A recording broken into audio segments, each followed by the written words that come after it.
तो ये रीडायरेक्ट हो रहा है, इनको भी गाइड कर दूंगा, क्योंकि मेरा ख्याल है आ गया। अच्छा जी, अब यहाँ से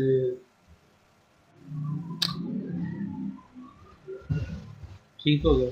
उमैर भाई, पहला तो आपको ये सजेशन है कि जो 2 घंटे 6 मिनट का लाइव सेशन में मैंने अपलोड कर दिया था आज, वो आप देख लीजिएगा। फिर भी मैं इस लेक्चर में कुछ चीज़ें आपको दोबारा बता देता हूँ।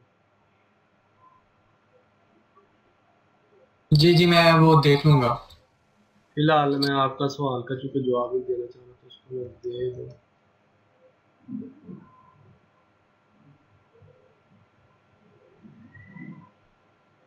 क्योंकि आपकी मैंने डाउनलोड की थी, चलो दोबारा कर।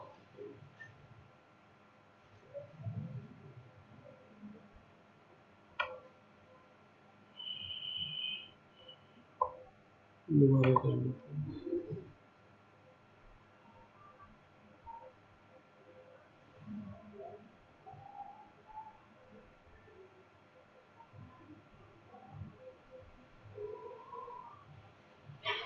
डाउनलोड हो रही है।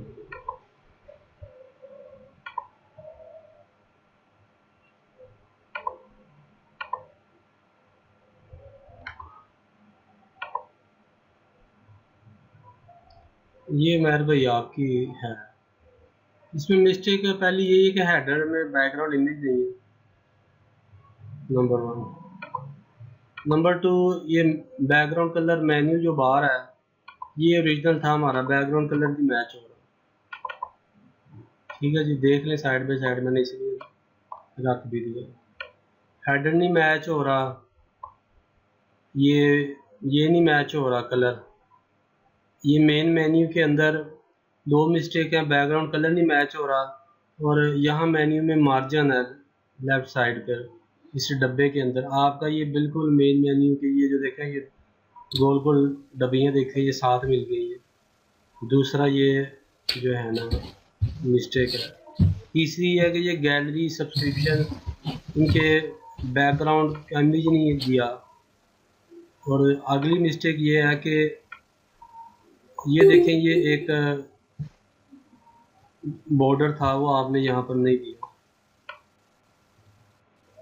और मुझे ना ये मैं ना जब ये मेन मेन्यू में जब मैं वो देता था ना, स्पेस देता था ना इन बिटवीन मेन्यू आइटम के, तो वो जो था ना वो फ्लोट कर जाता था उधर राइट साइड की तरफ। पूरा मेरा मेन्यू ही ना उधर चला जाता था। बहरहाल दूसरी बात यह है कि आप अपने लिंक्स के कलर देखें, 4 कलर, और यहाँ पर कलर देखें, कलर का भी डिफरेंस काफ़ी है, बैकग्राउंड फोरग्राउंड का मैंने डिफरेंस। ना जैसे आपने कलर पिकर का बताया था ना कि फोटोशॉप से वो कलर पिक करते हैं, मैंने वैसे ही किया और मैंने बहुत ही मतलब जितना मुझसे प्रिसाइसली हो सके मैंने उतना ही उसे मतलब किया। तो कभी वो कोई और कलर शो कर देता है अगर आप पिक करते हैं दोबारा, कभी कोई कलर शो करता है, तो वो फिर उससे प्रॉब्लम हो जाती है काफी। नहीं यार, कलर तो बहरहाल ऐसा नहीं हो सकता, कलर ये होना चाहिए। और दूसरी बात यह है कि इस इमेज में देखें, ये क्योंकि कलर कलर मैं जो है वो जूम करके पिक्चर को फिर वो पकड़ता हूँ, तो वो फिर कलर कभी अगर मैं जूम नहीं करूँ तो वो फिर कलर कोई और शो करता है, अगर जूम करके पिक करूँ तो वो कलर कोई और शो करता है। क्योंकि कलर्स की तो इसमें काफ़ी इंपॉर्टेंस है, कलर पे जो है वो नहीं होना चाहिए कॉम्प्रोमाइज। कलर गूगल में कलर टेबल्स हैं, उनको सर्च कर लें। जी ठीक है। अच्छा जी, दूसरी बात दूसरी बात यह है कि बॉर्डर यहाँ पर नज़र आ रहा है, गैलरी और सब्सक्रिप्शन के लेफ्ट साइड पे बॉर्डर है। सॉरी, ये देखें, ये साइड बार है ना मेन मेन्यू ब्लॉक, और यहाँ पर एक जी, बॉर्डर है जो आपने नहीं लगाया। ये मुझे नहीं, मुझे लगा कि शायद ये बैकग्राउंड है उसकी पिक्चर के अंदर ही, ये बैकग्राउंड के अंदर ही इसने बॉर्डर मतलब वो शो हो रहा है, तो इसलिए मैंने मतलब वो नहीं लगा, मुझे पता भी नहीं था कि बॉर्डर ही लगेगा कैसे। नहीं, वो बॉर्डर नहीं लगा। तो जी, कोई सवाल किसी और दोस्त का?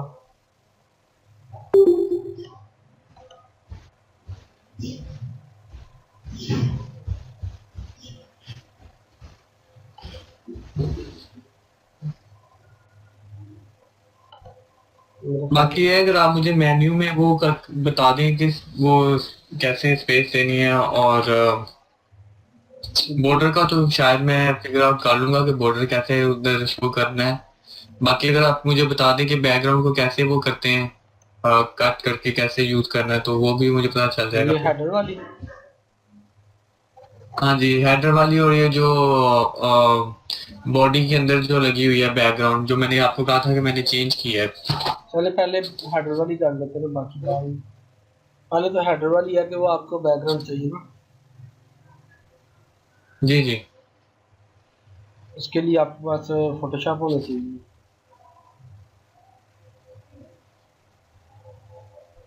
फोटोशॉप जो है वो कौन सा मतलब ज्यादा अच्छा है आपके ख्याल से? लेटेस्ट।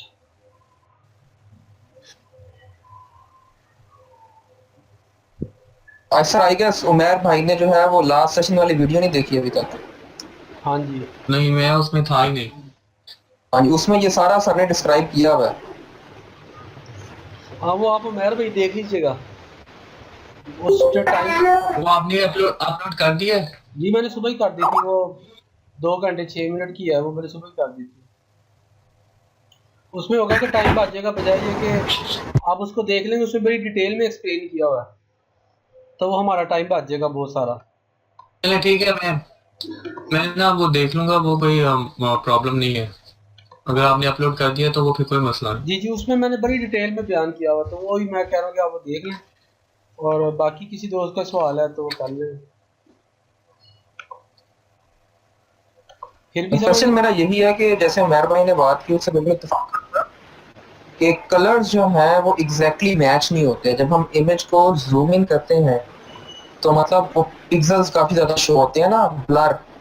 तो वो कलर जो है मतलब जूम आउट में तो एक ही शो हो रहा होता है, मगर जब हम उसे जूम इन करते हैं तो पिक्सेल्स की फॉर्म में ना ग्रेजुअली कलर का टेक्सचर चेंज होता हुआ आ रहा होता है। नहीं, आप मुझे कोई तो वो एग्जांपल दें, मतलब कि एग्जांपल देना कोई एग्जांपल के, इसका नहीं मिल रहा, मैं आपको लेना फिर बताऊँ ना, कोई एग्जांपल दें तो जिसका आप ऐसा मैं करें, आपको आप ऐसा करें, आप ना ये इमेज जो है ना जो आपने हमें सेंड किया था, इसको ना फोटोशॉप में ओपन करें, और इसको जूम इन करके आप कलर पिक करें, और जूम नहीं, आउट करके कलर पिक करें, तो आपको ना वो पता छोड़ चलेगा दें, कि वो पहले ये कलर ना बताएं, डिफरेंट शो पहले करता है। ये वो आप बिल्कुल वो आप छोड़ दें, पहले आप ये बताएं कि आपको इस इमेज में कौन सा कलर नहीं मिल रहा, तो मैं वो कलर आपको डाल देगा। इस इमेज में आपको कौन सा कलर। मुझे जो है ना स्पेशली ये जो मेन्यू बना हुआ है ना, होम, न्यू पेज टू, ये ब्लू का कोई टेक्सचर है और मुझे एग्जैक्ट नहीं मिल रहा था ये। अच्छा, बैकग्राउंड कलर आपको इसका मिल गया मेन्यू का। वो मुझे मिल गया था, वो मैंने अब पिक आप कर इस लिया जो था। होम लिखा हुआ है इसका कलर नहीं मिल रहा, ये कह रहे हैं ना आप। जी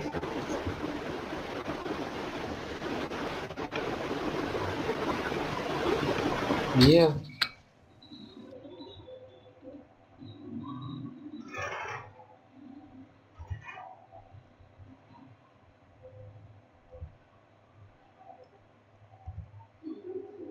नहीं जी, इसको जूम कर लें अगर,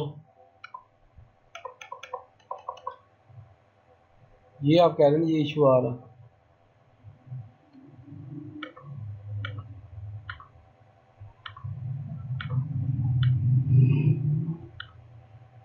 देखे ना, ये टेक्सचर ग्रेजुअली चेंज होता है।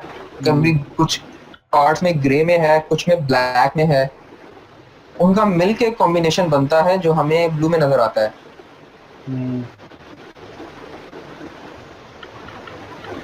तो मतलब मैंने पिक करता था तो कभी वो ब्लैक आ जाता था, कभी ग्रे आता था, ये ब्लू बन कभी रहा लाइट ग्रे कलर, आता था, कभी लाइट ब्लू आता था। बेसिकली ये ब्लू बन रहा। हाँ जी, जूम आउट जूम आउट करते हैं तो ब्लू लगता है, लेकिन जब जूम इन करते हैं तो मुख्तलिफ कलर शो होते हैं।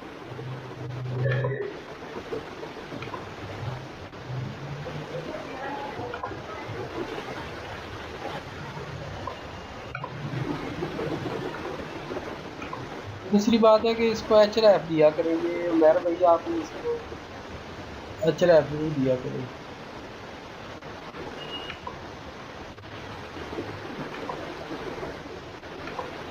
वो तो आपने बता दिया था कि सिर्फ होम जो होता होता है होम टैब जो होती है, सिर्फ उसी पे आपने वो href देना होता है, बाकी तो सभी को तो नहीं देना होता ना। नहीं सबको दे।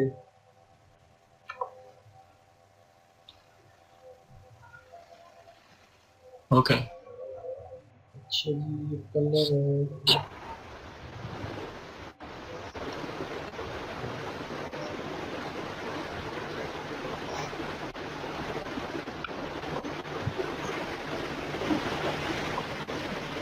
तो इसका क्या सोल्यूशन है फिर दिशान भाई कलर का? वही देख रहा हूँ कि इसमें किया क्या हुआ है जब इसको जूम करके। निशान भाई इस इमेज को गूगल क्रोम में ओपन करके तो उधर भी कलर पिकर एक होता है उनका अपना, तो उधर से चेक करके देखने, शायद उधर से मिल जाए कलर प्रॉपर। नहीं वो एक ही बात होगी, इशू वही होगा। वैसे अडोब तो बड़ा शायद महमूद भाई ठीक कह रहे हो। वैसे अडोब जो है वो काफी प्रोफेशनल सॉफ्टवेयर है, तो मेरा ख्याल है इसे ज्यादा अच्छा पिक करना चाहिए, लेकिन पता नहीं है क्यों नहीं कर रहा। ये फिर होता है कि इसमें एक हालत है कि आप अंदाजे से वो कलर इख्तियार करने की।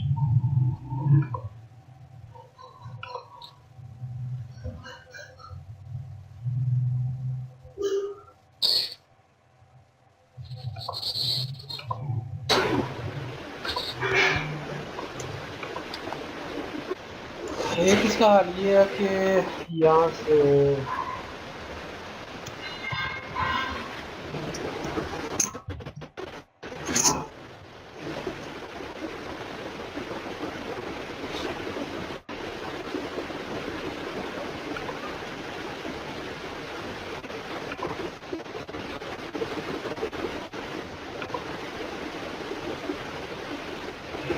बाज़ का फिर ये भी एक सोल्यूशन होता है कि आप मसला होगा ना। नहीं मतलब अगर थोड़ा सा डिफरेंस आ भी जाता है तो क्लाइंट मतलब कि कोई एतराज तो नहीं करता, अगर थोड़ा सा डिफरेंस रह ही जाता है ना। कम से कम होना चाहिए डिफरेंस।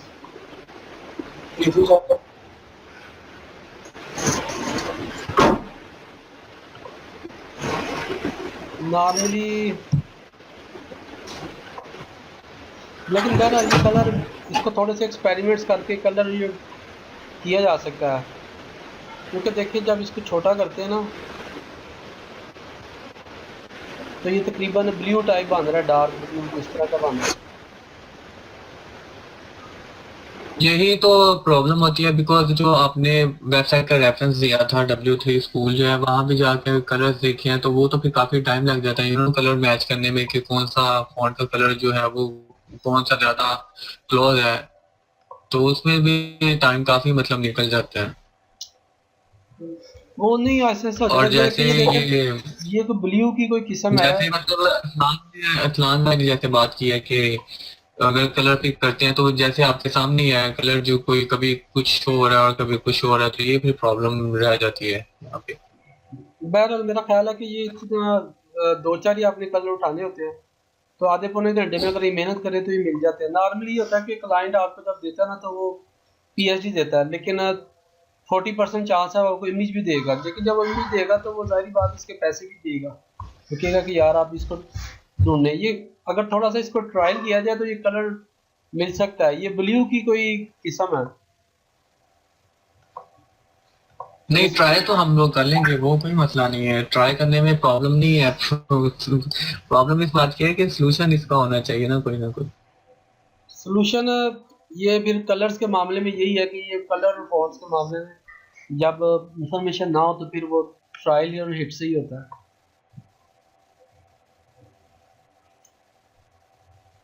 क्योंकि यहाँ पर जो ये दिखा रहे हैं ना इसमें ये दो तीन कलर यूज कर रहे हैं। बास कलर आपको स्ट्रेट फॉरवर्ड मिल जाते हैं, लेट से ये कलर आपको स्ट्रेट फॉरवर्ड मिल जाते हैं, बास कलर आपको मिल जाते हैं। असल में ये भी चूंकि थोड़ा सा छोटा हुआ है तो ये प्रॉब्लम होती है। जैसे ये कलर आपको मिल गया, बास कलर आपको जल्दी मिल जाएंगे, बाद में आपको मेहनत करनी पड़ेगी। तो बहरहाल फिर भी ये मेरे हिसाब से अगर आपको ये टेम्पलेट देता है क्लाइंट कि इसको HTML में कन्वर्ट कर दें रिस्पॉन्सिव में, तो ये अगर आपका हाथ तेज हो तो 2-2.5 घंटे में ये हो जाता है। और इसको रिस्पॉन्सिव में कन्वर्ट करने के मार्केट में मेरे ख्याल है पैसे हैं $50 से $100। ये रिस्पॉन्सिव का क्या मतलब है? पेज को रिस्पॉन्सिव तक करना। आप जो काम कर रहे हैं वो रिस्पॉन्सिव नहीं है। मतलब अगर आप इस वाले को, इनके पेज को मैं अगर टैबलेट पे खोलूँ तो देखें ये स्क्रॉल बार आ गई है, ये रिस्पॉन्स नहीं किया इसने। और अगर यही मोबाइल पे इस रेजोल्यूशन पे चला गया तो यहाँ पर भी देखें मेन्यू इसका हाइड हो गया, स्क्रॉल बार आ गई। इसको कहते हैं ये रिस्पॉन्सिव नहीं है। तो वो डेफिनेटली जब हमने CSS पढ़नी है, मीडिया क्यूरीज पढ़नी है, किसी HTML में मीडिया क्यूरीज पढ़ लेंगे तो उसमें हम देखेंगे कि इसको हम रिस्पॉन्सिव कैसे करेंगे। क्योंकि अब जो क्लाइंट आपको डिज़ाइन देता है ना, तो वो सिर्फ मतलब हर अब जो क्लाइंट आपको डिज़ाइन देता है वो सिर्फ ये नहीं कहता कि आप इसको HTML में कन्वर्ट कर दें, वो कहता है कि इसको रिस्पॉन्सिव भी होना चाहिए।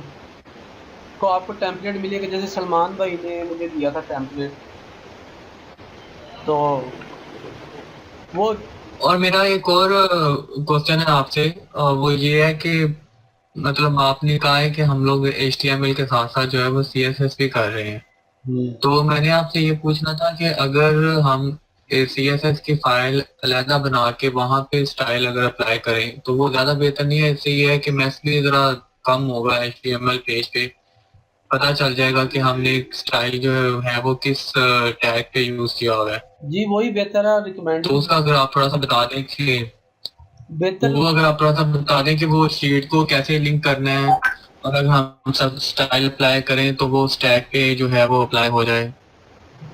मैं बता देता हूँ बिकॉज रिकमेंडेड। इस तरह ना फिर वो अगर कोई मिस्टेक हो ना तो उसे ढूंढने में भी टाइम लगता है कि वो मिस्टेक हमने की कहाँ पे है या कहाँ पे, वो फिर पढ़ने में और देखने में भी काफी टाइम निकल जाता है। बिल्कुल जी, रिकमेंडेड वे ही वो है कि आप एक्सटर्नल स्टाइल शीट यूज़ करें। है ही वही बेहतर तरीका, तो है ही वही कि आप वही यूज़ करें।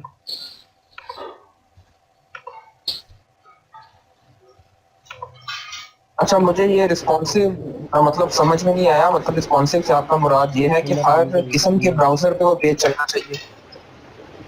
नहीं, वो उनके कहने का मतलब ये है कि जैसे हम डेस्कटॉप पे खोलते हैं कोई वेबसाइट, और तो वही वेबसाइट हम मोबाइल पे खोलते हैं तो वो मतलब उसी तरह उसकी रेजोल्यूशन जो है वो एडजस्ट हो जाती है, वो मतलब कि पूरे मोबाइल के स्क्रीन पे जो है वो फिट आ जाती है। Fit to screen. हाँ, फिट टू स्क्रीन, वो आप ऐसा करें मतलब ना, वो रिस्पॉन्सिव है। आप फेसबुक ये देखें, मैं आपको बताता हूँ। ये फेसबुक मैंने खोली है, ठीक है। मैं इसको देखें, इस टाइम मैं ये लैपटॉप पे खोल रहा हूँ। जब इसको मैं टैबलेट पे खोलूँगा ना, ये भी इन्होंने रिस्पॉन्सिव नहीं की हुई।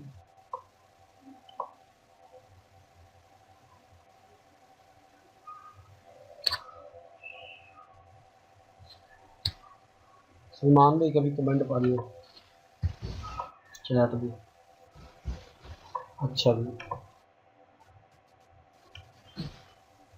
चलो जी कोई और साइट खोल के देखें। वो आई थिंक कोई उसके लिए ना कोई होती है, टैग होता है या कोई कमांड होती है जो यूज करनी पड़ती है, जो आप HTML के अंदर बताते हो कि अगर ये वेबसाइट मोबाइल पे खुले तो ये रेजोल्यूशन होनी चाहिए और समथिंग लाइक दैट, कोई इस तरह की प्रॉपर्टी होती है।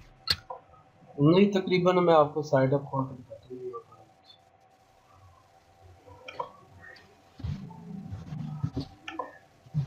कौन सी साइट खोलो? फेसबुक तो नहीं चला, फिर यूट्यूब खोलो।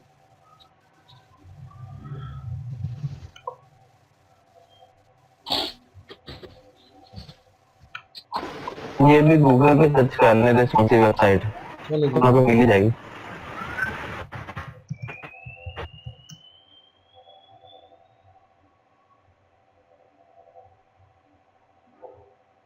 तो ये 50 एग्जांपल्स मिल गए।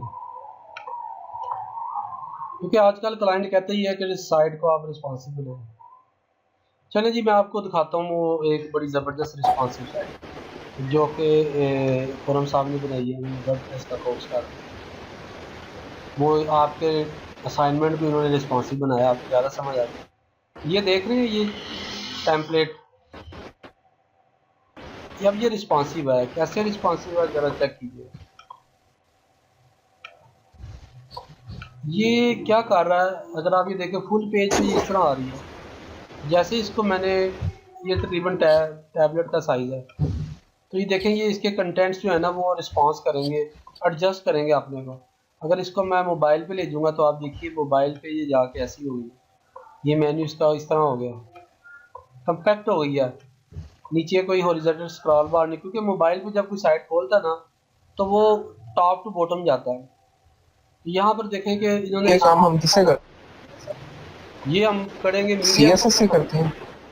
मीडिया क्यूरीज जो कि CSS के अंदर होती हैं, या फिर कोई फ्रेमवर्क यूज़ कर लेंगे जैसे बूटस्ट्रैप है। दो तरीक़ेकार होते हैं, या तो CSS की मीडिया क्यूरीज यूज़ कर लेंगे, कोई फ्रेमवर्क यूज़ कर लेंगे। पहले समझ जाए, पहले ये बताएं कि समझ आ गई ये क्या चीज़ है। अब आपकी साइट देखें क्या है। अब आपकी साइट जी जो है उसका क्या सिनेरियो है। उसको जब मैं मोबाइल पे लेके गया तो पता चला कि इसके कंटेंट ने एडजस्ट नहीं किया, इसका हेडर ने एडजस्ट नहीं किया, नीचे ये बार ये स्क्रॉल आ गई है। तो मोबाइल पे ये यूज़र इस तरह साइट यूज़ नहीं करते, वो हमेशा टॉप टू बॉटम जाते हैं। ऐसी sites normally mobile user quit कर जाते हैं, देखते नहीं हैं, क्योंकि इसके वादी नहीं होते। तो लिहाजा जब अगर आपकी साइट रिस्पॉन्सिव नहीं होगी तो मोबाइल वाले आपकी साइट को छोड़ जाएंगे। अब एज़ कम्पेयर टू आपका मेन्यू भी नहीं हुआ, कुछ भी नहीं हुआ रिस्पॉन्सिव। अगर आप ये देखें तो इनकी ये देखें, इन्होंने अपना हेडर भी पूरे का पूरा कम्पैक्ट किया है। ये देख रहे हैं फुल में ये ऐसे आ रहा है, लेकिन जैसे ही ये मोबाइल पे गया मोबाइल साइज में, तो इसने हेडर को उन्होंने अपने रिस्पॉन्सिव कर दिया। मेन्यू को भी उन्होंने इस तरह फंटास्टिक सा कर दिया। सारा कंटेंट उन्होंने, ये देखें फुटर भी छोटा हो, हर चीज़ उनकी एडजस्ट होगी। जैसे जैसे इसको मैं स्क्रीन साइज बढ़ा रहा हूँ, आप देखिए मैं इसको ये मोबाइल है, ठीक है। अब जैसे जैसे इसको मैं बढ़ा रहा हूँ तो आप देखिए ये डिज़ाइन रिस्पॉन्स कर रहा है स्क्रीन के साइज़ के। इसका मतलब है ये डिज़ाइन रिस्पॉन्सिव है। देख रहे हैं ये सारा, ये भी देखें ये हिस्सा भी, ये सारा जो है वो डिज़ाइन के मुताबिक ये जा रही है। तो ऐसे भी डिज़ाइन को कहते हैं रिस्पॉन्सिव।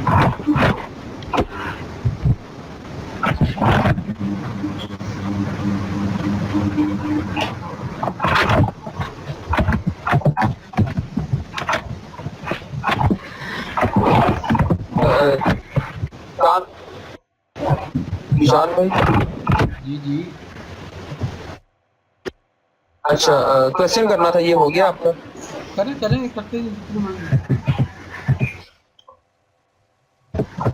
क्वेश्चन मेरा ये था कि अभी मतलब कोई इमेज को कन्वर्ट किया ना HTML में, तो जब उसको इंस्पेक्ट एलिमेंट करते हैं तो वो साइड पे सारा कोड लिखा हुआ आ जाता है। अच्छा, उस कोड में वहां पे चेंजिंग करना बड़ा आसान और बड़ा मजा आता है, ठीक है। लेकिन फिर वही चेंजिंग्स आपको अपने नोटपैड की फाइल में पेस्ट करनी पड़ती हैं। तो कोई डायरेक्ट वे बताए कि जो हम वहां पे चेंजिंग करें वही हमारी नोटपैड वाली फाइल में होती रहे, या वो हमारी डायरेक्ट अप्लाई होती रहे, सेव भी होती रहे। उसके लिए पहला तो असूल यह है कि आप CSS हमेशा लगा रखें। अगर आपकी CSS एक्सटर्नल होगी ना तो फिर एक खाना होता है, इसमें यहाँ ऑप्शन होती है। मतलब कि एक्सटर्नल जो एक्सटर्नल फाइल बनाते हैं। जी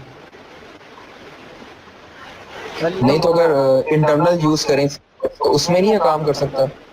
ना बेहतर है यूज़ करें। उसका हल ये होता है कि अगर आपकी इंटरनल है, जैसे लेट से, तो आप इस तरीके से यहाँ से कॉपी कर सकते हैं। राइट क्लिक करें, कॉपी कर लिया स्टाइल। वो तो हो जाता है, लेकिन हम यहाँ पे कुछ टाइप करते हैं तो मतलब कि यहाँ पे तो रिस्पॉन्स देता है वेब पेज, लेकिन आपकी नोटपैड की फाइल में वो सेव नहीं कर रहा होता। तो अगर उसमें भी वो चेंजेस हमने जो यहाँ पे किए वो वहाँ पे करनी हो, कि जो हम यहाँ पे करें वो वहाँ भी अप्लाई हो जाए, तो उसके लिए कोई मेथड, कोई सॉफ्टवेयर वगैरह है कुछ?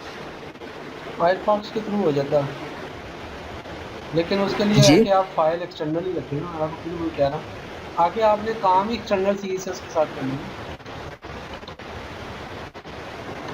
आपने जो आगे काम करना है वो आपने इनलाइन थोड़ी लिखना है सारी ज़िंदगी। आपने तो एक्सटर्नल ही यूज़ करने जा रहा है। इनलाइन जो वो थोड़ी सी यूज़ होगी ना होने के बराबर। इसमें ऑप्शन होती है फायरफॉक्स में, ये स्टाइल फिल्टर। ये ऐसे काम करके चेंजिंग करते हैं ना तो वो मतलब बड़ा एक वो स्मूथली चलता है, टाइम भी बच जाता है। मैं वही आपको बता तो रहा हूँ हाल। अब आप कहते हैं कि मैं हाल बता तो रहा हूँ कि आप एक्सटर्नल CSS यूज़ करें ना, और फिर अच्छा। यहाँ पर जाके आप इंपोर्ट कर लें CSS को, तो यहाँ चेंजेस करें।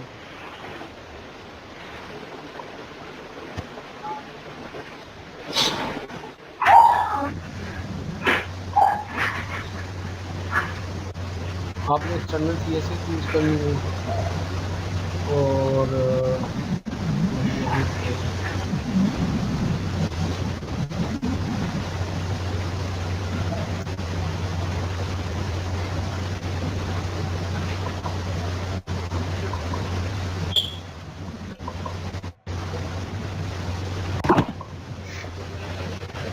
अब ये फाइल आ गई यहाँ पर आपके पास। अब आपने जो चेंजेस करनी है यहाँ पर, असल में अभी आपको CSS चूँकि वो अभी अपने कोर्स का किया नहीं, तो फिर आपको पता चलेगा कि आपने CSS जब यूज़ करनी है तो आपने इन लाइन ख़त्म कर देनी है, आपने यूज़ ही एक्सटेंडर करनी है। तो यहाँ पर आप अगर देखें, जैसे कि ये लोगो है, लोगो को मैंने अब ये क्लास लोगो लगाई हुई है, इसको मैंने टारगेट कर लिया। तो यहाँ मैं लिखूँगा डॉट लोगो, और इसको अगर मैंने बॉर्डर बनाया,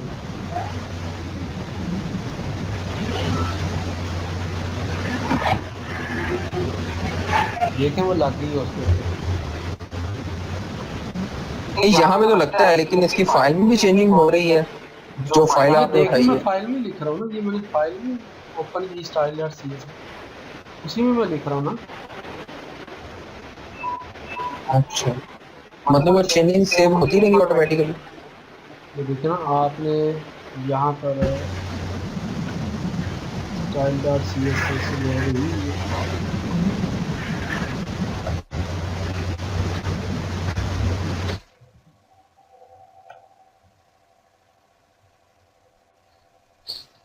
ये है ना style.css,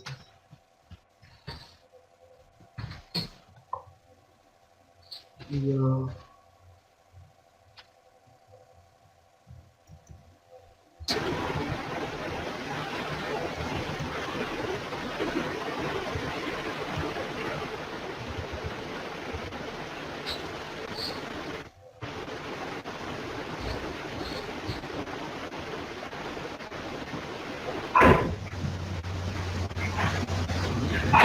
गला और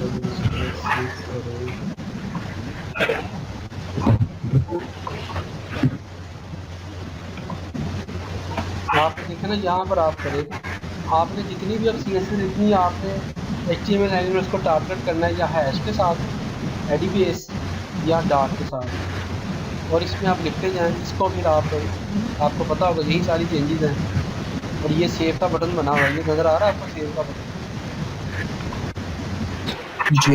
ये देखा ना, मैंने लोगों को विड्थ दी है, लोगों को मैं फिर बॉर्डर दे देता हूँ 10 पिक्सल सॉलिड ब्लैक, ये मैंने बॉर्डर दिया। अब ये बटन नज़र आ रहा है आपको सेव का, सेव किया तो ये मुझे कह रहा है सेव कहाँ करनी है, मैंने कहा यही सेव करूँगी, तो ये सेव हो गई। तो अब आप इसको रिफ्रेश करेंगे। अच्छा, मैंने आपसे एक क्वेश्चन पूछना है यहीं से, मतलब इसी फाइल से रिलेटेड। वो ये है कि आपने अभी पाउंड साइन और डॉट जो है वो यूज़ किया, और आपने कहा है कि स्टाइल जब भी अप्लाई करना है या तो पाउंड साइन यूज़ करना है या डॉट यूज़ करना है। तो इन दोनों में डिफरेंस बता सकते हैं, पाउंड किस लिए यूज़ होता है और डॉट किस लिए यूज़ होता है? इसको CSS में जो टेक्निकली कहते हैं ना, हैश साइन कहते हैं CSS की ज़बान में, पाउंड नहीं कहते हैं। और दूसरा होता है ये डॉट। हैश होता है कि सिंगल एलिमेंट को टारगेट करने के लिए, डॉट होता है क्लास को टारगेट करने के लिए। ठीक है, अगर आपके HTML में एक ऐसा एलिमेंट है जिसको आपने एक ID दिया हुआ है, ID वाले को एक्सेस करने के लिए हैश होता है, जिसको क्लास दी होती है उसके लिए डॉट होता है। ओके।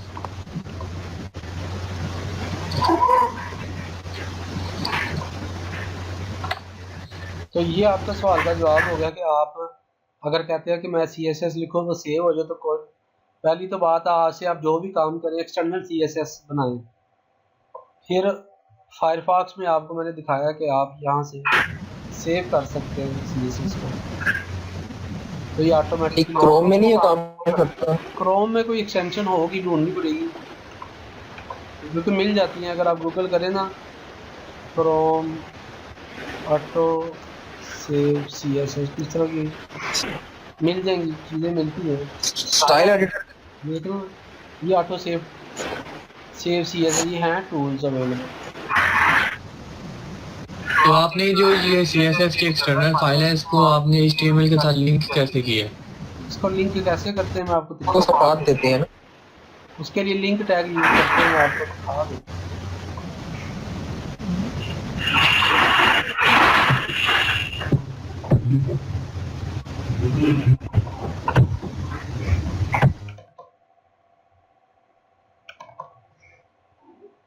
इसके लिए जो हम टैग यूज करते हैं ये टैग यूज करते हैं। मैं आपको एक नई फाइल में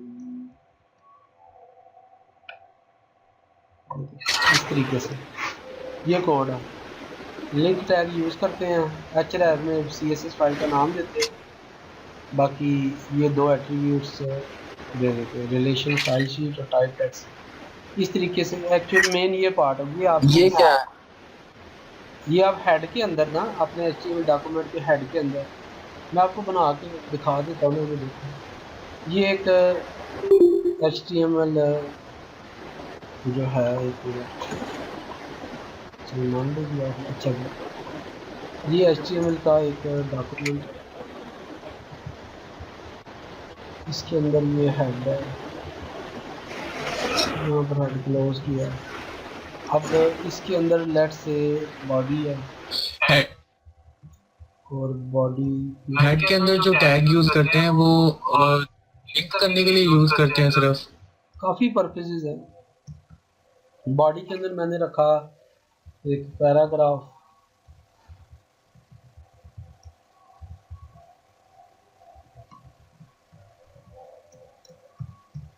तीन पैराग्राफ, इसको मैंने डेस्कटॉप पर सेव कर दिया g.html के नाम से। और इसको अगर आप यहाँ पर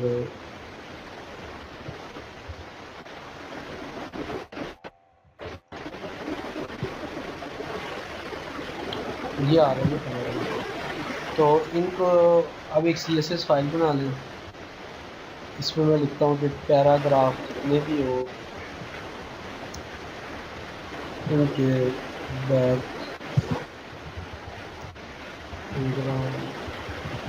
कलर ब्लू हो जाए, उनके फ्रंट का कलर है वाइट हो जाए, फॉन्ट अच्छा, इसमें कोई नहीं मतलब कि टैग वगैरह लगाएंगे स्टाइल का या किसी भी चीज का? नहीं, इसमें नहीं लगाते, एक्सटर्नल में नहीं लगाते। इसको मैं सेव अच्छा, जस्ट स्टार्ट कर दे। इसको मैं किसी भी नाम से जैसे स्टाइल डॉट सी, जैसे मेन डॉट सी, कुछ भी नाम रख लें तो ये इसको थोड़ा सा बेहतर कर लेगा, थोड़ा स्पेस दे दें। अगर कोई और टैग लगाना है इसको कुछ मार्जिन भी दे दे, मार्जिन और बॉडी को भी कुछ दे दे। वैसे जो हम इंटरनल CSS लिखते हैं स्टार्ट में जो है स्टाइल का टैग लगा के, वो भी तो सेम यही चीज है, फर्क ये है कि एक फाइल में होता है, इस तरह दो फाइल्स बन जाती हैं। जी ज़्यादा बेहतर यही है, वो इंटरनल होती है, एक्सटर्नल होती है, ये फर्क है।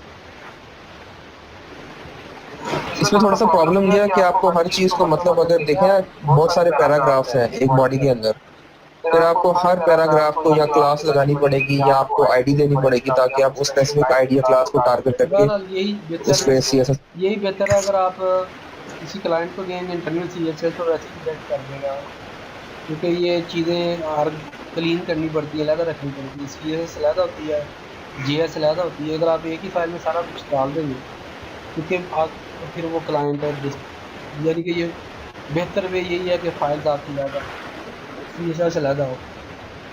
नहीं तो क्लाइंट को क्या नुकसान है अगर इनलाइन डिलीवरी हो मैनेज CSS? नहीं होती, इनलाइन मैनेज नहीं होती, क्योंकि इनलाइन जो होगी आपकी एक पेज के लिए आप डाल देंगे, जब आपकी साइट पे 200 पेजेस होंगे तो 200 पेजेस पे वही कोड कॉपी पेस्ट करेंगे।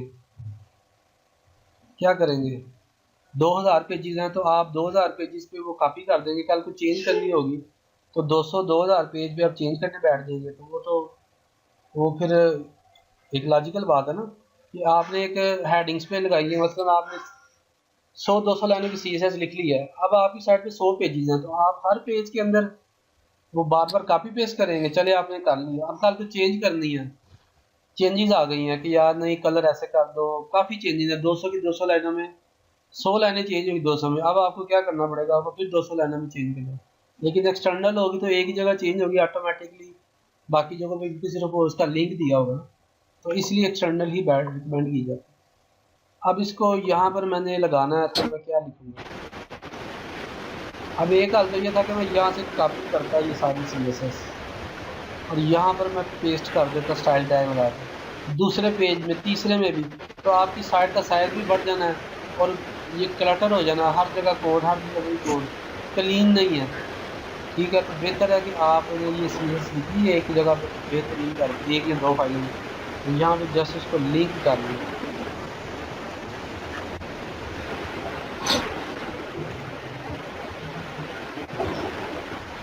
और जब मर्जी CSS फाइल चेंज करके दूसरी लगा लो।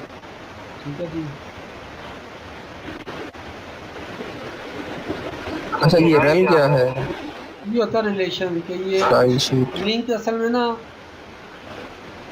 कई चीज़ें लिंक करने के लिए होता है, सिर्फ CSS लिंक करने के लिए नहीं होता। तो जब आप CSS को लिंक करते हैं तो आपको स्टाइल शीट देते हैं।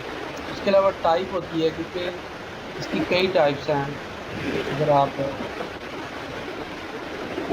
हमारी चूँकि फाइल है एक टेक्स्ट फाइल है, ये आगे आएगा, फिलहाल आपने ये वैसे ही दे देनी है, ये आपका बस चाहिए, फिर इसकी एक्सप्लेनेशन आएगी। अब ये होगा कि आपकी लिंक हो गई है, ये एट्रीब्यूट्स लिंक हो गए हैं। अब अगर आप यहाँ पर रिफ्रेश करेंगे तो वो इफेक्ट नहीं, तो ये देखें वो इफेक्ट हो गई है। बॉडी में आपने लाइट ये दिया था, पैराग्राफ का आपने मार्जिन दिया था, हेडिंग दे दें, ठीक है जी, हेडिंग भी आ गई। ये अब आपकी ये ज़्यादा क्लीन नहीं नज़र आ रहा आपकी जब हम ये एक्सटर्नल कि आपने मतलब हैश साइन और डॉट साइन क्यों नहीं यूज किया? अगर आपने इस पर्टिकुलर किसी पैराग्राफ को, जैसे इस पैराग्राफ को आपने टारगेट करना, तो आप इसको वो तो जब आइडिया क्लास लगाएंगे तो फिर यूज करेंगे ना। इसको आपने फुटर दे दिया आईडी इस पैराग्राफ को। अब आप यहाँ पर आप क्या लिखेंगे, हैश फुटर, और इसका आप कहते हैं कि मेरे बैकग्राउंड जो कलर है वो मैंने ब्लैक देना। अब आपको नज़र आ रहा है, जब आपने किसी स्पेसिफिक एक एलिमेंट को टारगेट करना है, पहले उसको एक आइडेंटिटी आईडी दे, यानी जिसको आइडेंटिफिकेशन कहता है। फिर यहाँ पर आप देखें ये जो पी है तो सारे पैराग्राफ ही लग गए, लेकिन ये एक हैश एक स्पेसिफिक फुटर वाले पैराग्राफ को लगा जिसमें उसका कलर ब्लैक कर दिया यहाँ पे, तो ये आईडी इसकी है। लेकिन बहरहाल ये तो CSS में चीज़ें बड़ी डिटेल में आनी है। अभी आप कोशिश करें कि ये आप एक्सटर्नल ही दें इस तरीके से, फिर आपका पेज बहुत क्लीन हो जाएगा। HTML यहाँ पड़ी होगी, क्योंकि जब प्रोफेशनल साइट्स होती है ना उनमें HTML काफ़ी बड़ी बड़ी हो जाती है, तो फिर आपकी CSS भी 300 लाइनें भी हो जाएगी, HTML की 200 लाइन्स होंगी, तो वो अलहदा बेहतर यही रहता है फिर अलहदा में होता है कि वो खोले तो डर ना लगे, पता लगे कि ये HTML पढ़नी है, यहाँ CSS पढ़ी है, वैसे तो ये चीज़ होती है। अब ये होगा कि आप अच्छा मैंने अब आपके और जितने एक और पेजेस मैंने होंगे वहाँ उसमें पर पूछना आप सॉरी लिंक कर लेंगे, इसको जस्ट लिंक कर लेंगे, आपको वहाँ कॉपी पेस्ट नहीं करना।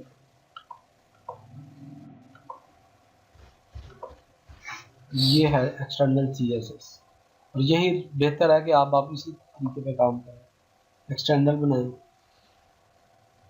क्योंकि जो कंप्यूटर प्रोग्रामिंग में होती है चीज़ें मॉड्यूलर होती हैं, ऑर्गेनाइज्ड होती हैं, हर चीज़ अपनी जगह पे रहती है। आगे आपने जावास्क्रिप्ट पढ़नी है, उसकी भी अलग फाइल बनेगी, उसको इंक्लूड कर लेंगे, फाइल उसकी अलग बनेगी, तो ये ऑर्गेनाइज्ड काम किया जाता है ताकि ना मैनेज करने में आसानी हो। फिर दूसरी बात सबसे बड़ी है कि अक्सर काम कर रहे होते हैं तो CSS किसी बंदे को पकड़ा दी जाती फाइल कि भाई इस फाइल पे काम करते रहो, स्टाइल्स लिखो, हर चीज़ लिखो। जो आप एक्सपर्ट होते हैं तो वो CSS फिर बड़े आराम से ज़्यादा बैठ के लिखता रहता है, आप HTML के फॉर्म बनाते रहते हैं, वो CSS लिखता रहता है, तो दो बंदे एट ए टाइम काम कर लेते हैं, एक CSS लिखता है दूसरा HTML लिख लेता है। तो इसलिए भी ये इसे कहते हैं मॉड्यूलर अप्रोच, चीज़ें आप तोड़ लेते हैं, एक चीज़ पे कोई बंदा काम कर रहा है, दूसरी पे कोई बंदा। अच्छा, थोड़ा सा मतलब एक और बात बताइए कि अगर हम नेक्स्ट टाइम ये वाली अप्रोच यूज करेंगे, पहले हम सारी HTML लिखें फिर CSS बाद में फाइल बना के, तो मतलब HTML में मतलब हम बॉडी के अंदर डिविजन्स डाल देंगे, जहां जहां हमने अपना टेक्स्ट लिखना है हम वो लिख लेंगे और उनको ID और क्लासेस असाइन कर देंगे, मतलब यही कुछ होगा ना, और तो कुछ नहीं होगा HTML में। जी जी यही होगा। HTML में सिर्फ HTML होनी और चाहिए, फिर HTML के अंदर CSS नहीं होनी चाहिए। देखें इसमें फ़र्क ये होता है कि जो HTML होती है ना, वो आपके वेब पेजेस की बिल्डिंग ब्लॉक जैसे ऊँटी नहीं होती, खाम माल होती। जो CSS होती है वो उसका स्टाइल होता है, मेकअप वगैरह उसकी, पेंट शेड। तो HTML में HTML रखें, CSS में CSS। मसलन HTML में आप क्या देते हैं, एक डिव है, असल में हेडर, और CSS में आप उसकी स्टाइलिंग कर देते हैं, इसका कलर कैसा होगा, इसका साइज़ कितना होगा। ये दोनों अलग अलग डिपार्टमेंट हैं। असल में अभी हमें आसानी ये होती है कि जब हम मुख्तलिफ डिवीजन्स को अलाइन करते हैं ना एक दूसरे के लिहाज से, तो पहले हम एक डिवीजन बनाते हैं HTML में, फिर इनलाइन CSS यूज करके उसकी स्टाइलिंग करते हैं, उसको प्रॉपर जगह पे रखते हैं, फिर अगली डिवीजन बनाते हैं HTML लिख के, फिर उसकी स्टाइलिंग करते हैं CSS लगा के, फिर वो उसको अलाइन करते हैं, तो हमें मतलब इस तरह फिर वो आसानी हो जाती है। तो मतलब मुझे समझ नहीं आ रही कि हम इतनी सारी डिवीजन्स चले बना तो देंगे HTML में, फिर अलग फाइल में जब CSS टाइप करेंगे तो उनको एक दूसरे के मुताबिक अलाइन कैसे करेंगे पूरी बॉडी में। उनके आईडी रखेंगे ना आप, आईडी वगैरह होंगे कि उसका ये आईडी है, फिर वहाँ सी जैसे हेडर है फुटर है, उनके आईडीज होंगे ना, आईडीज की बेस पे आप वहाँ करेंगे। बहरहाल आप ये अच्छा परेशान ना अच्छा, हो, अभी ये हमारा आना है अभी, ये हमारी ये CSS पे इसीलिए पड़ी जाती है। लेकिन अब आप इसकी प्रैक्टिस डाल लें, आप जो भी, जब आप एक डिव बनाएंगे यहाँ पर इस तरह डिव, इसका आईडी भी तो लगाएंगे ना कि ये हेडर है, इस तरीके से।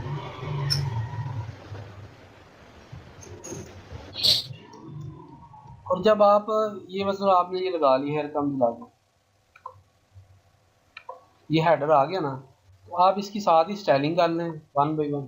सामने हेडर लगाया तो आपने इसकी स्टाइलिंग करनी है, तो आप क्या लिखेंगे यहाँ, CSS की फाइल में चले जाए। यहाँ जाके जो भी आपने इसकी अच्छा स्टाइलिंग लगानी है, मार्जिन लगाना है। अच्छा, मतलब ये अप्रोच हम यूज कर लें, आप कहना चाह रहे हैं।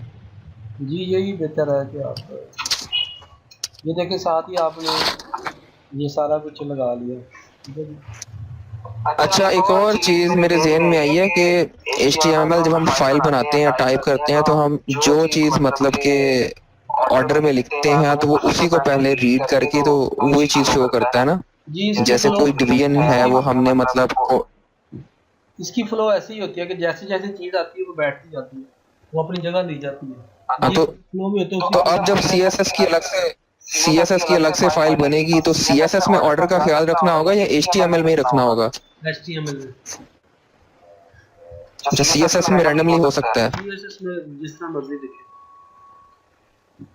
जी ठीक। जी।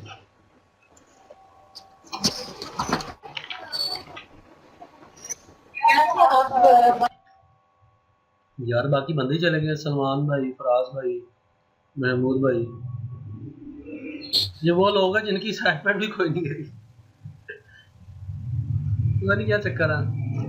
मैंने बड़ा जोर लगाता हूँ।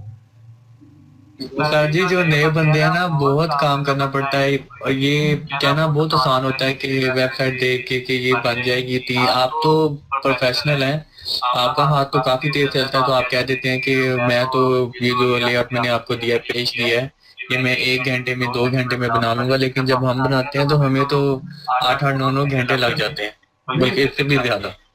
मैंने तो HTML कई सालों में सीखी थी, और दूसरी बात है कि शुरू में मुझे, आप तो 2-2 घंटे में फिर भी बना लेते हैं, हमसे तो हफ्ता हफ्ता नहीं बनता था, महीने महीने नहीं बनता था। मेरा लर्निंग पाथ बहुत लंबा और स्लो है, मैंने बहुत लंबे तरीके से सीखा था क्योंकि मैंने सेल्फ लर्निंग की। तो बाकी ये है कि लेकिन जब काम आ जाता है ना, मतलब मैंने HTML सीखने में शायद 2 साल लगा दिए हों, क्योंकि हमारे पास टीचर अवेलेबल नहीं थे। बहरहाल बड़ा लंबा पाथ है मेरा लर्निंग का ना, तो उसमें ये होता है, अब तो आप ये काम 9 घंटे में कर लेते हैं मुझसे, तो मैं तो छोड़ देता था हफ्ते बाद, यानी मैंने तो बड़े स्लो तरीके से सीखी है। तो ये होता है कि आप आज जब आप ये काम आपको आ जाता है तो फिर 2.5 घंटे में आप ये बना लेते हैं। जैसे मेरे साथ इस टाइम खुरम भाई मौजूद हैं, ये 3-4 ही कोर्सेज कर रहे हैं, वर्ड प्रेस, जावा, पता नहीं क्या क्या। तो उनको स्टार्ट किए भी मेरा ख्याल है कि 3-4 महीने में, तो अब वो 2.5 घंटे में रिस्पॉन्सिव टेम्पलेट बना लेते हैं, यानी इस टाइम वो पैसे कमाने के भी काबिल है। तो वो हाथ फिर चल जाता है, हाँ हाँ ऐसी बात नहीं है। बाकी ये है कि शुरू में टाइम देना पड़ता है। देखिए एक चीज़ है कि आप कहते हैं कि मैं कंप्यूटर पे बैठूं और मैं बैठ के मुझे पैसे मिल जाए, मुझे काम मिले, मैं काम कर दूं पैसे मिल जाए, तो ये दुनिया का कोई और प्रोफेशन ऐसा नहीं है सिवाय कंप्यूटर के कि जहाँ आप कुछ महीनों या साल बाद आप बैठ के पाकिस्तानी 25,000, 50,000, 70,000 कुछ कमा सके। कोई और प्रोफेशन ऐसा है नहीं। कोई है तो मुझे बताएं, कोई भी नहीं है। दूसरी बात सबसे बड़ी है कि आप पहला तो ये हो गया फ्रीलांसिंग कर सकते हैं, जॉब कर सकते हैं। दूसरी बात ये कि इसमें आप जब आप इतना काम कर लेते हैं फिर आपका अगला रास्ता होता है, आप इससे ऊपर भी जा सकते हैं। मसलन एक बंदा कहता है मैंने फ्रंट एंड की सारी चीज़ें कर ली, मैं इतने पैसे कमा रहा हूँ, इसमें आपके पास मुस्तकबिल आप फिर मज़ीद चीज़ें करके और ऊपर जा सकते हैं। इसमें आपकी मेहनत पर आप कितना ऊपर जाना चाहते हैं। बाद लोग इसमें महीने के ऐसे भी हैं 12-12 लाख भी कमा रहे हैं, कोई 7 लाख कमा रहा है, कोई 4 लाख कमा रहा है, कोई लाख कमा रहा है, कोई 50, कोई 25, कोई 10। जितना आप इसमें स्किल्स करते जाते हैं, जितनी मेहनत करते हैं, उतना इसमें पैसा मिलता जाता है। पहला तो ये पॉइंट हो गया। दूसरा पॉइंट ये है कि आप अपनी कोई साइट बना सकते हैं सीख के, और उसको आप फुल टाइम लॉन्च करके बतौर हॉबी या बतौर प्रोफेशनल, आपको काम आता होगा, नहीं आता होगा तो आपको बाहर 2-3 लाख रुपए देना पड़ेगा और वो मुश्किल देते रहेंगे आप पैसे। तो आप अपनी साइट बना के लॉन्च कर सकते हैं। नंबर 3 आप किसी को आगे पढ़ा सकते हैं। नंबर 4 बतौर हॉबी, यानी ये ऐसी, लेकिन इसमें ये है कि मेहनत करनी पड़ती है। अब जो लोग, क्योंकि मेरे साथ भी, मैं भी काफ़ी अरसे से हूँ, मेरे साथ जो लोग स्टडी पढ़ भी रहे हैं स्टूडेंट्स, अब मुझे हर बंदे का अंदाजा होता है कि बाज़ लोग शॉर्टकट ढूंढ रहे हैं, वो कह रहे हैं कि यार बस ना, शॉर्टकट नहीं है इस फील्ड में, बल्कि किसी भी फील्ड में दुनिया की नहीं है, बड़ी मेहनत तो करनी पड़ती है। मैं आपको बता रहा हूँ कि मैंने HTML 2 साल लगाए होंगे शायद, इससे भी ज़्यादा, क्योंकि हम तो जो चीज़ नहीं होती तो थक के बैठ जाते थे, कोई बताने वाला भी। मसलन एक बंदे के पास मैं गया कि यार मुझे बता दो डिव्स का, तो वो बताते नहीं थे, मतलब इंसल्ट कर देते थे, बताते नहीं।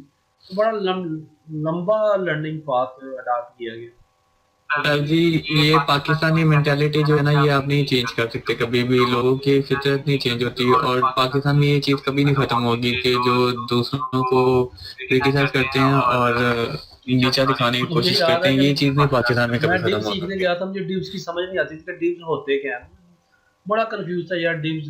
तो एक बंदे के पास पता गया कि यार उसको काम आता है और उसने ये करते थे फ्रंट एंड का, तो उससे बस वो अजीब ही वो ऐसी यानी 5 मिनट बाद मुझे शर्मिंदगी होने लग पड़ी कि यार मैं ना ही आता इसके पास। यानी उसका बिहेवियर ऐसा हो गया कि वो इंसल्टिंग बिहेवियर था और वो सिखाना नहीं चाह रहा था, बड़ा बाजारी उसने शो शुरू कर दी। तो फिर मैंने हिसाब लगाया कि यार, उसके बाद मैं 6 महीने बैठा रहा, डिव्स नहीं सीखे, रुक गया ना, समझ नहीं आती थी कि यार क्या। तो उस टाइम फिर ये बड़ी प्रॉब्लम, मतलब मुझे, मैंने जैसे बताया था, मैं आया था 2001 में, मैंने 1999 में आया, 2 साल का BCS था। उसके बाद जून शुरू हुए, बस एक लंबा ही रास्ता है, और कैसे सीखा अब यकीन नहीं आता कि सीख लिया था, वरना शुरू में वही हाल नहीं। यकीन करें कि मेरे साथ जितने भी कुलीग्स हैं ना, सब छोड़ गए थे IT, बड़ा बुरा, नेट होता नहीं था, तो नेट भी नहीं होता था, डायल अप होता था, रिसोर्सेज होते नहीं थे ना, बड़ी अजीब सूरत हाल थी। मुझे तो एक शौक था, मैं पैसों के लिए नहीं करता था, तो बहरहाल है। लेकिन ये आज ये चीज़ है कि अगर टीचर मिल जाता तो इतना टाइम वेस्ट ना होता, क्योंकि हमें, और उमर भाई की बात है, पाकिस्तान में ना यार यहाँ सिखाते कोई नहीं है, आज भी यही हाल है, आज से 15 साल पहले जी, मैं आपको वही बताने लगा था कि अभी भी ज़्यादातर लोग इसी तरह करते हैं, बिकॉज आप ये देखेंगे कि कंपटीशन इतना ज़्यादा है, लोग इतना ज़्यादा एक दूसरे से आगे निकलने की, वो क्या कहते हैं, दौड़ में है कि इतना वो उनको हो गया, उनको पता ही नहीं है, फीलिंग्स नहीं है, कोई मतलब कि इंसानियत नाम की चीज़ ही नहीं है। वो बस कह रहे हैं कि बस काट धाड़ के जैसे भी हम आगे निकल जाए, बस निकल जाए, उमर भाई, दूसरा अगर मार रहा तो मरे। ये हमारे ग्रुप में फराज भाई शामिल है कराची से, यार कुछ दिन पहले की बात है, उमर होने वाला हो गया। ये जनाब 4.5 लाख रुपए पाकिस्तानी देके BCS कर रहे हैं, और मेरा ख्याल इनका ख़त्म होने वाला है और इनको कुछ भी नहीं आता, कुछ भी नहीं, इवन HTML भी नहीं आती, इवन HTML भी नहीं आती। मुकम्मल होने वाला BCS 4 साल का, पता नहीं तीसरा का चौथा चल रहा है, एंड के करीब है, आता कुछ भी नहीं है। तो मैं ना सर पकड़ के बैठ गया, मैं कि यार गलती किसकी है इस टाइम, इदारों की है या स्टूडेंट्स की, कुछ समझ नहीं आ रहा। बिकॉज गलती ये नहीं है, गलती ये है कि हम लोग ना मतलब कि इतना ज्यादा अब एजुकेशन में भी इतनी वैरायटी हो गई है कि हमें समझ नहीं लगती कि हमारे लिए कौन सी चीज बेस्ट और कौन सी नहीं। ये तो इंसान ने जब तक सोचा ना हो कि उसने मतलब फ्यूचर में करना क्या है, क्या उसे बनना है, तब तक तो नहीं, मतलब आपको गाइड करने वाला कोई नहीं होगा कि भाई आप ये कर लो या वो कर लो। इवन कि जब मैंने खुद स्टडी स्टार्ट की थी, मेरा खुद ट्रैक जो है वो इतना जिगजैग रहा है कि मुझे अभी भी हैरानगी होती है कि मैंने मतलब इतना पार्ट कैसे लिया। सही बात है, बंदे को बाद में हैरानी होती है कि यार सही बात है, आपको मेरे वाली हाल लग रहा है। मतलब मैंने एक ट्रैक पे रहा ही नहीं। मैंने ICS किया, देन उसके बाद मैंने BBA किया है, वो भी मैंने बिजनेस मैनेजमेंट में किया, देन फिर मैंने फाइनेंस में किया।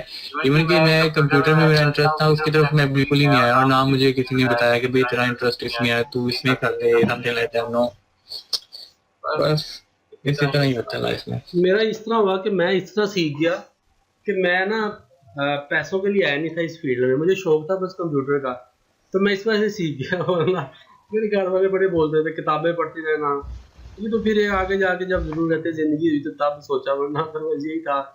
कोई पढ़ने भी आ रहा तो कोई बात नहीं, किसी कोई कह रहा मुझे चीज़ बना दो, वैसे ही बना दी। लेकिन फिर आगे जब पता चला, जब लाइफ आती है तो फिर बहरहाल चीज़। लेकिन ये था कि यार पाकिस्तान में ना बहुत बुरा हाल है। मैं आपको बताऊं, मैंने बड़ा पैसा ज़ाया किया लर्निंग में, बड़े बड़े पैसे दे के पढ़ा है। वो ऐसा हुआ कि हफ्ते बाद छोड़ दिया क्योंकि वो पता था वो कुछ करा ही नहीं रहे। अभी भी वही हाल है, अभी भी हाल वही है कि पढ़ाने वाले भी ऐसे हैं, पढ़ने वाले भी ऐसे हैं, अजीब सूरत हाल है। तो बस शोशाह की दुनिया है पाकिस्तान में। बाकी आप तो एजुकेशन जो है ना पाकिस्तान में, वो सिर्फ एंटरटेनमेंट रह गई है। अब लड़के भी क्या करते हैं, कॉलेज वालों को भी लड़कों की कमजोरियां पता है, कॉलेज खोलते हैं लश पश करके, काउंटर पे एक लड़की बिठाते हैं खूबसूरत सी जिसकी हिदायत हो, लड़कों की जेबों से 40-50 हज़ार लाख के करवाते हैं, कोर्स करवाते हैं, बस लड़के भी धमाले डाल के चले जाते हैं। बस यही हो रहा है कॉलेज में। मैं भी पढ़ा हुआ, मुझे भी पता है। वही मैं आपको बता रहा हूँ कि सिर्फ एंटरटेनमेंट रह गई अब कॉलेजेस में और यूनिवर्सिटीज में, और कुछ नहीं। तो अब ये मेरे इस ग्रुप में भी जो दोस्त शामिल है HTML के, मुझे पता है इसमें से सीरियस बस आप दो, यानी अभी तक मुझे अगर किसी ने कोई काम कर, सिर्फ उमैर भाई और सलाम भाई हैं, बाकी फराज में नहीं मत की पहली असाइनमेंट की। बाकी दोस्तों को बड़ा मैंने जोर लगाता हूँ, इंडिविजुअली कहता हूँ कि यार कुछ करो करो करो, तो लेकिन वो करते नहीं है, पता नहीं। बहरहाल मैंने कहा था कि जो स्लो भी है ना वो भी चल सकता है, वो पहली असाइनमेंट का। क्योंकि असल में ना एक और प्रॉब्लम ये है यहाँ पर, मुझे आज भी कुछ दोस्त यहाँ पर्सनल मेरे घर मिलने आते हैं BCS, मुझे BCS के ना बड़े ग्रुप्स में मिलते रहते हैं, व्हाट्सएप इस तरह आते हैं मिलते हैं। तो मैंने देखा कि उनकी ना माइंड में ना पर्टिकुलरली हमारे यहाँ से जो इंस्टीट्यूट्स हैं शार्ट कोर्सेज वाले, इस तरह उन्होंने माइंड में बड़ी गलत चीज़ें डाली हैं कि यार 3 महीने के कोर्स के बाद आप इतने पैसे कमा लोगे, इतने कमा लोगे। तो वो आते, जो भी मेरे पास आता है ना, वो आता है शॉर्टकट के साथ कि सर जी 3 महीने बाद ऐसे कितने पैसे कमाने के काबिल हो जाएंगे। मैं ना आई थिंक गया था 2014, हाँ ये पिछले साल की बात है, मैं पाकिस्तान आया था just to visit my family. तो मैं ना अब ये सोच के मैंने कहा मैं आ तो गया हूँ यहाँ पे, लेकिन मैं यहाँ पे आके करूँगा क्या, तो मैंने ना ऐसे सोचा